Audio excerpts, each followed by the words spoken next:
પાઠ 2 આકાશ પદ્ધતિ આપણે નોટમાં શબ્દાર્થ અને તેનું ભાષાંતર સમજી ગયા અને લખ્યું છે। હવે આપણે સ્વાધ્યાય પોથીમાં પાઠ 2 આકાશ પદ્ધતિ લખીએ। તો પ્રશ્ન નંબર પહેલો છે વિકલ્પો। પહેલો વિકલ્પ છે સસલું ક્યાં રહે છે? તો એનો જવાબ આવશે સસલું જંગલમાં રહે છે। બી જંગલમાં રહે છે। સસલું શેનાથી ભયભીત થઈ જાય છે? સસલા પર શું પડ્યું હતું? તો કે પાંદડું। સી પાંદડું પડવાથી સસલું ભયભીત થઈ જાય છે। સસલું શા માટે દોડે છે? શું કામે દોડવા લાગ્યું હતું? તો ડી આન્સર પાંદડું પડવાથી તે ડરી જાય છે માટે તે દોડે છે। સસલું શિયાળને શું કહે છે? એ આકાશ પડે છે એટલે દોડો, કારણ કે શિયાળ એને મળવા આવ્યો હતો એટલે એને કીધું હતું ને કે શિયાળ ભાઈ તમે પણ દોડો, આકાશ પડે છે। આન્સર આવશે એ। સસલું વાંદરાને શું કહે છે? વાંદરાને પણ એમ જ કીધું હતું કે વાંદરા ભાઈ આકાશ પડે છે એટલે દોડો, એમાં આન્સર આવશે સી।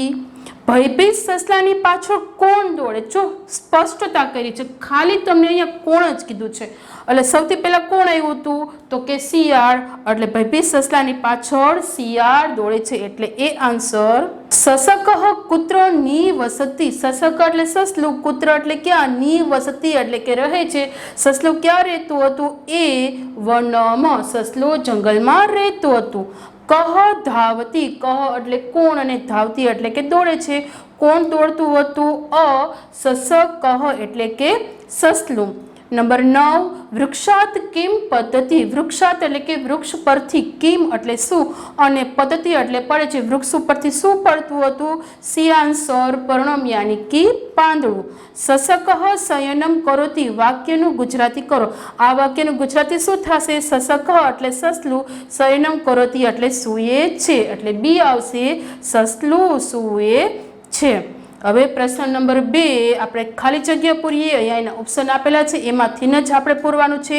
વને એક ખાલી જગ્યા ની વસતી, શું આવશે? પહેલો આન્સર શશક, શશક ની વસતી। શશક ખાલી જગ્યા ભવતી, તો વચ્ચેનો જવાબ ભીત, શશક ભીત ભવતી। શૃગાલ ખાલી જગ્યા, જવાબ આવશે આગચ્છતિ એટલે કે શિયાળ આવે છે। સસક ખાલી જગ્યા ન વદતી, છેલ્લું કિમ અપી એટલે કે કાંઈ પણ, સસલું કાંઈ પણ બોલતું હતું નહીં। સિંહ તો સિંહમાં શું હશે? હસતી, સિંહ હસે છે, કારણ કે જો સસલું ડરી ગયું એટલા માટે સિંહ પછી હસવા લાગ્યો હતો એટલે કે સિંહ હસે છે। હવે પાઠના આધારે ખાલી જગ્યા પૂરવાની છે। આમાં ઓપ્શન તો છે ને, ખાલી જગ્યા પદ્ધતિ। પાઠમાં શું આવ્યું હતું? આપણે શું પડ્યું હતું? પાંદડું પડ્યું હતું। પાંદડાને સંસ્કૃતમાં શું કહેવાય? તો કે પર્ણમ, પર્ણમ પદ્ધતિ। શૃગાલ પાંદડું પડ્યું હતું, સસલું ડરતું હતું તો શિયાળ શું કર્યું હતું? આ ગચ્છતિ એટલે શૃગાલ આ ગચ્છતિ, શિયાળ આવે છે। ખાલી જગ્યા ધાવતું આકાશ પદ્ધતિ। હવે આમાં ખાલી જગ્યા ધાવતું, એમાં તમે કોઈ પણ બે જવાબ લખી શકો, શૃગાલ ભ્રાતઃ પણ લખી શકો અને વાનર ભ્રાતઃ પણ લખી શકો। તો આપણે ચોપડીમાં પહેલું શું આવ્યું હતું? શૃગાલ ભ્રાતઃ। તો અહીંયા આપણે સૌથી પહેલો જવાબ લખશું શૃગાલ ભ્રાતઃ એટલે કે શિયાળભાઈ દોડો, આકાશ પદ્ધતિ એટલે કે આકાશ પડે છે। આની જગ્યાએ કદાચ તમે વાનર ભ્રાતઃ લખો તો પણ સાચું જ પડે। સિંહ વદતી, આકાશ પતતિવા, પતતિ એટલે કે પડે છે, પતતિવા ખાલી જગ્યા પદ્ધતિ એટલે કે કૂત્ર પદ્ધતિ। સિંહ કહે છે શું આકાશ પડે છે? ક્યાં પડે છે? સસક વૃક્ષ સમીપમ, આ ગચ્છતિ એટલે કે આવે છે, સસલું વૃક્ષની પાસે આવે છે। હવે આપણે જોડકું છે। જોડકામાં અ અને બ પાઠ આપેલા છે। સૌથી પહેલા તમારા લોકોએ અહીંયા અ પાઠ લખી લેવાનું છે। એક આપણે જોઈએ તો અહીંયા લખ્યું છે સસક। આવી રીતનો આખો અ પાઠ લખાઈ ગયા પછી વચ્ચે બરાબર નિશાની અથવા એક લીટી કરીને સસક તો શું કરતું હતું? તો જવાબમાં 3 અહીંયા લખવાનું છે શયનમ કરોતિ એટલે કે સસલું સૂવે છે। પછી બીજું છે વાનર ભ્રાતઃ। વાંદરાભાઈ શું કરતા હતા? તો કે દોડતા હતા એટલે કે ધાવતું ત્રીજું કુત્ર પતતિ એટલે કે ક્યાં પડે છે, પણ શું, તો કે આકાશ, કુત્ર પતતિ આકાશ. પછી છેલ્લું છે શૃગાલઃ અનુધાવતી. અનુ એટલે શું થાય, પાછળ, અને ધાવતી એટલે કે દોડે છે.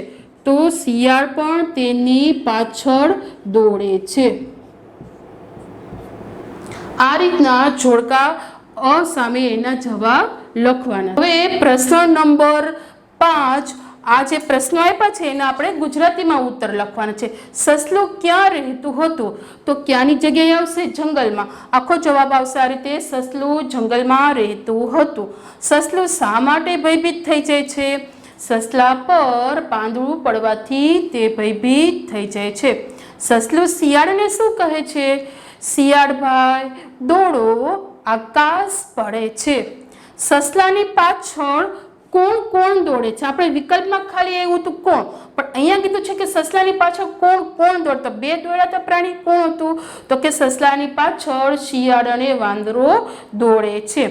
સસલાની વાત સાંભળીને સિંહ શું બોલે છે, સિંહ બોલે છે શું, આકાશ પડે છે, ક્યાં પડે છે, સસલું ક્યાં આવે છે, તો જવાબ આવશે સસલું ઝાડની પાસે આવે છે. છેવટે સસલું શું કરે છે, છેવટે સસલું નાસી જાય છે અથવા તો ભાગી જાય છે. આ બધા પ્રશ્નોનો જવાબ આખા વાક્યમાં લખવાના રહેશે.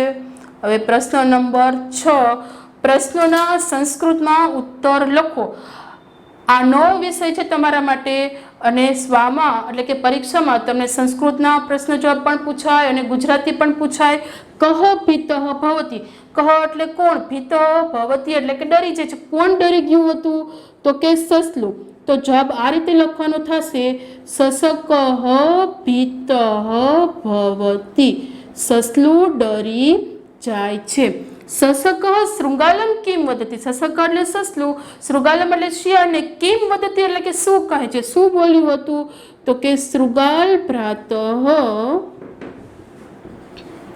ધાવતુ આકાશઃ પતતિ.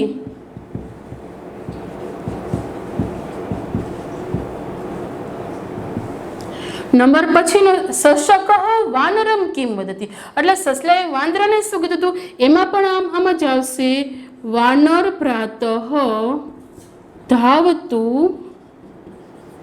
આકાશઃ પતતિ.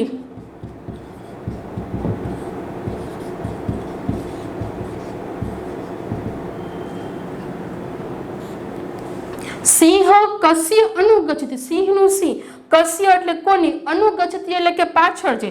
સિંહ કોની પાછળ ગયો તો કે સસલાની. ખાલી બે જ આપણે યાદ રાખવાનું, કસ્ય તો એમને લખી નાખવાનું, જો સ અને કસ્ય ભેગું એડ કરી નાખીએ તો કે સિંહ સસલાની પાછળ જાય છે એટલે કે અનુગચ્છતિ.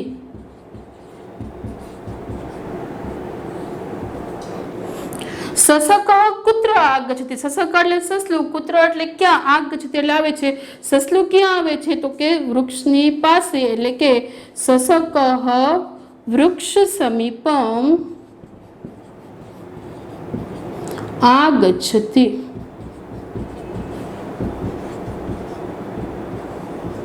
જો અહીંયા કહ કાઢી અને શું આવશે, તો કે સસક આવશે. અને શૃગાલમ કિમ વદતિ, એમાં તો આખું જ લખવાનું છે, શૃગાલ ભ્રાતઃ ધાવતુ આકાશઃ પતતિ. અને અહીંયા વાનર એટલે વાંદરાને શું કીધું હતું, તો વાંદરાને પણ એમ જ કીધું હતું, વાનર ભ્રાતઃ ધાવતુ આકાશઃ પતતિ, વાનર ધાવતુ આકાશઃ પતતિ એમ પણ ચાલશે. સિંહ કસ્ય અનુગચ્છતિ, કસ્યની આગળ બે સર લગાડવાના છે એટલે કે સસકસ્ય અનુગચ્છતિ. અને સસલું કુત્ર એટલે કે ક્યાં આવ્યું હતું, તો કે ઝાડની પાસે એટલે કે વૃક્ષ સમીપમ, સસલું વૃક્ષની પાસે આવ્યું. પ્રશ્ન નંબર 7, નીચે આપેલા વાક્યનો સંસ્કૃતમાં ભાષાંતર કરો. જેમ તમને ઇંગ્લિશમાં વાક્યનું અંગ્રેજી કરો, વાક્યનું ગુજરાતી કરો, એવી રીતના અહીંયા આપણે સંસ્કૃતમાં વાક્યનું સંસ્કૃત અને વાક્યનું ગુજરાતી બે પૂછાય છે. તો સૌથી પહેલા તો આપણે સસલું, તો સસલાને શું કહેવાય, તો સસલાને કહેવાય સસકઃ. અને પછી છે દોડે છે, તો દોડે છે ને શું કહેવાય, ધાવતી. દોડો કીધું હોત ને તો ધાવતો, પણ દોડે છે કીધું છે એટલે કે શશક ધાવતી. પછી પાંદડું પડે છે, પાંદડાને શું કહેવાય તો કે પર્ણ, અને પડે છે ને પતતી, પાંદડું પડે છે. વાંદરો આવે છે, વાંદરાને શું કહેવાય તો કે વાનર, અને આવે છે એટલે શું થાય તો કે આ ગચ્છતી, વાંદરો આવે છે. પછી સસલું બોલે છે, સસલું એટલે કે શશક, અને બોલે છે એટલે કે વદતી, સસલું બોલે છે. આકાશ પતતી, આકાશ પતતી તો પાઠનું નામ જ છે ને આપણું. આકાશનું શું થાય આકાશ, અને પડે છે એનું પતતી એટલે કે આકાશ પડે છે. શિયાળભાઈ દોડો આકાશ પડે છે, શિયાળભાઈનું શું થાય શૃગાલ ભ્રાતઃ, શૃગાલ ભ્રાતઃ. પછી દોડો એટલે કે ધાવતું, આકાશ પડે છે એટલે આકાશ પતતી. વાંદરો પણ પાછળ દોડે છે તો વાંદરાનું શું થાય વાનર, પછી પણનું અપી, અને પાછળ દોડે છે એટલે કે અનુધાવતી, વાંદરો પણ પાછળ દોડે છે.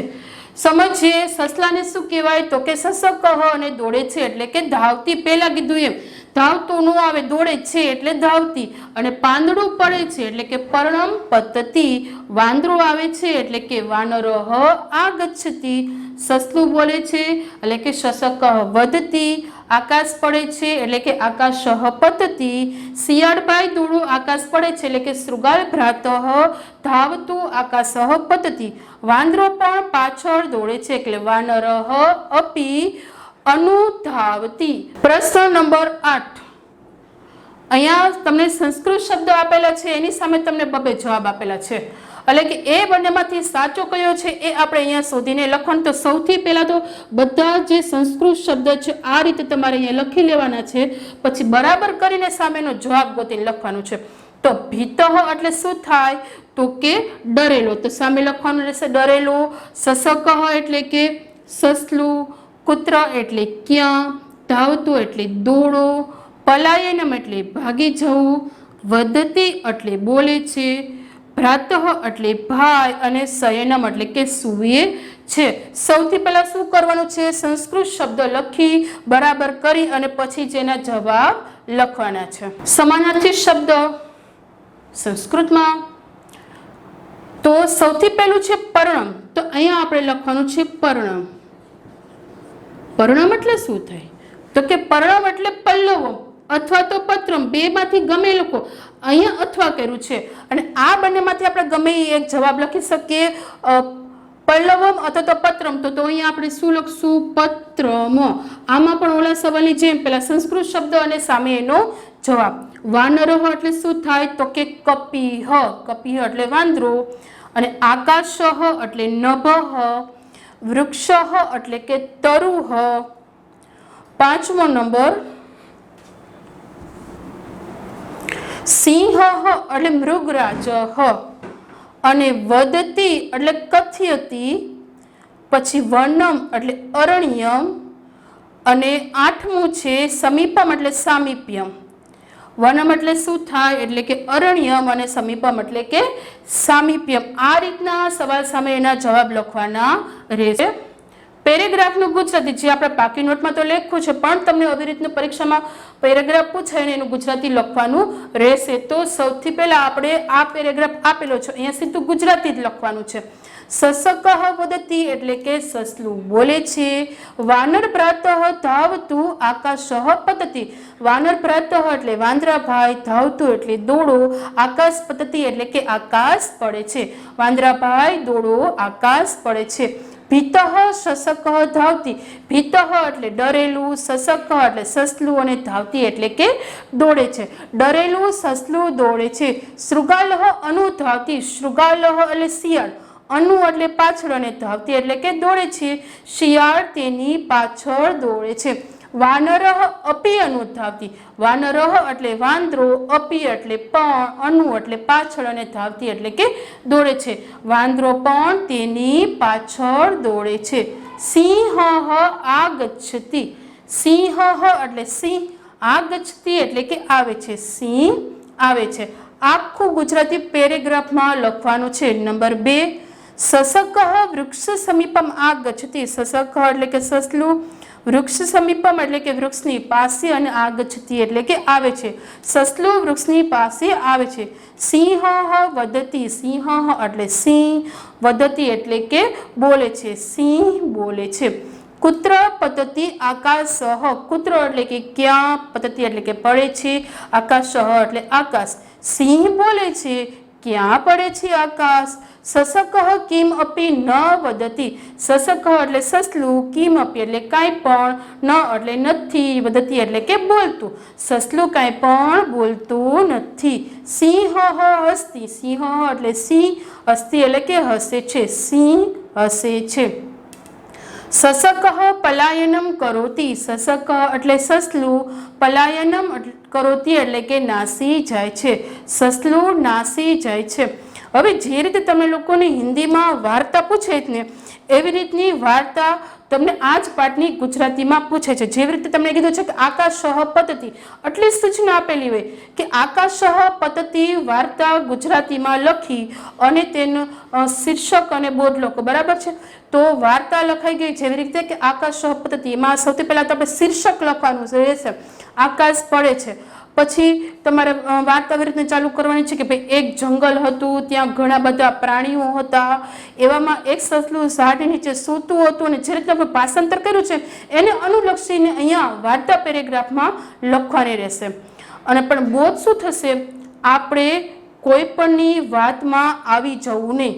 કારણ કે જો સસલું સૂતું હતું એની પર પાંદડું પડ્યું એટલે એને એમ થયું કે આકાશ પડ્યું, એને દોડવાની શરૂઆત કરી તો કોણ સામું મળ્યું હતું, સૌથી પહેલા તો શિયાળ ભાઈ મળ્યા હતા. એટલે શિયાળ સામો મળ્યો અને પછી એને કીધું તું શું કામે દોડે, કે આકાશ પડે, તુંય દોડ. એટલે એની પાછળ કોણ દોડવા લાગ્યું, સસલા પછી શિયાળ. હવે સસલું અને શિયાળ તો હતા, તો વચ્ચે કોણ સામું મળ્યું, એને વાંદરો મળે છે. એટલે વાંદરો પૂછે કે તમે બે આમ શું કામે ગભરાઈને દોડો છો, તો કે ભાઈ તો આકાશ પડે છે, તુંય દોડ. એટલે સૌથી આગળ સસલું, પછી શિયાળ અને વાંદરો, હવે ત્રણેય દોડતા દોડતા જાય છે. એવામાં એને કોણ સામું મળે છે, તો કે જંગલનો રાજા સિંહ મળે છે. એટલે સિંહ પૂછે કે તમે બધા શા માટે દોડો છો, એટલે સસલું કહે છે કે સિંહ ભાઈ તમે દોડો કે આકાશ પડે. હવે જંગલનો રાજા પૂછે કે શું આકાશ પડે છે, ક્યાં પડે, ચાલ મને બતાવો. હવે આ બધા જ સસલું જે ઝાડ નીચે સૂતું હતું ત્યાં જાય છે. એ જ વખતે જેવા ત્રણેય પહોંચે ને એ જ વખતે ફરી ઝાડ ઉપરથી પાંદડું પડે છે. એટલે સિંહભાઈ તો સમજી જાય છે કે આ બીકણું સસલું તો પાંદડાને આકાશ સમજી બેઠું છે. એટલે એ બોલે છે તો બધા પ્રાણીઓ હસવા લાગે છે. બધાને હસતા જોઈ અને સસલું બિચારું શરમાઈ જાય છે, ત્યાંથી એ ભાગી જાય છે અને સિંહ પણ હસવા લાગે છે. આ રીતની આખી વાર્તા ગુજરાતીમાં લખાય છે. પછી છેલ્લે શું બોધ આવશે, આપણે કોઈ પણની વાતમાં આવી જવું જોઈએ નહીં. હવે તમને અહીંયા કીધું છે આ અભિનય કરવાનો છે, એટલે સસલાના, શિયાળના, વાંદરાના મોહરા યાની કે એનું માસ્ક પહેરી અને કઈ રીતના બોલતા હતા, શું કરતા હતા, એ રીતનું અભિનય એટલે કે નાટક ભજવવાનું છે. હવે વર્ગના અન્ય સહજે મિત્રોની સાથે 2-3 જૂથમાં વેચ આકાશ પતતી વાતનું પઠન કરો, એટલે કે એને વાંચવાની છે. સંસ્કૃતમાં આપણી ચોપડીમાંથી જોઈને 2-3 વિદ્યાર્થી અને લઈ અને વાંચવાનું છે, ભૂલ ન પડે એવી રીતે શુદ્ધ ઉચ્ચારણ સાથે. અભિનય દ્વારા પાઠમાં આવતા ક્રિયાપદો દર્શાવે તે કઈ ક્રિયા દર્શાવે છે. ઉદાહરણ તરીકે એક બાળક રૂમિલ દોડે છે, તો રૂમિલ દોડે છે તો દોડે છે તો ધાવતી થયું, અને રોમિલ તો છોકરો છે, તો ઈ પુલ્લિંગ છે એટલે નામની પાછળ શું આવશે? વિસર્ગ આવશે. અને કોમલ તો અહીંયા તો છોકરી છે, તો કોમલનું કોમલ એની પાછળ વિસર્ગ આવશે ને પણ દોડે છે એટલે કે ધાવતી, કોમલ ધાવતી. એટલે કે અહીંયા એવું કહેવા માંગે છે કે જ્યારે પુલ્લિંગ નામ લખાય એટલે કે છોકરાનું નામ હોય તો એની પાછળ વિસર્ગ લખી અને પાછળ ધાવતી લખવાનું છે. પછી પ્રશ્ન પૂછ્યું કે કોમલ શું કરે છે, તો તમે ગમે એ સવાલ લખી શકો કે કોમલઃ પઠતી, કોમલઃ વૃક્ષ ઉપવિશતી. આ રીતના તમે ગમે એ જવાબ આપી શકો છો. અહીંયા પાઠ 2 આપણે પૂરો કરીએ.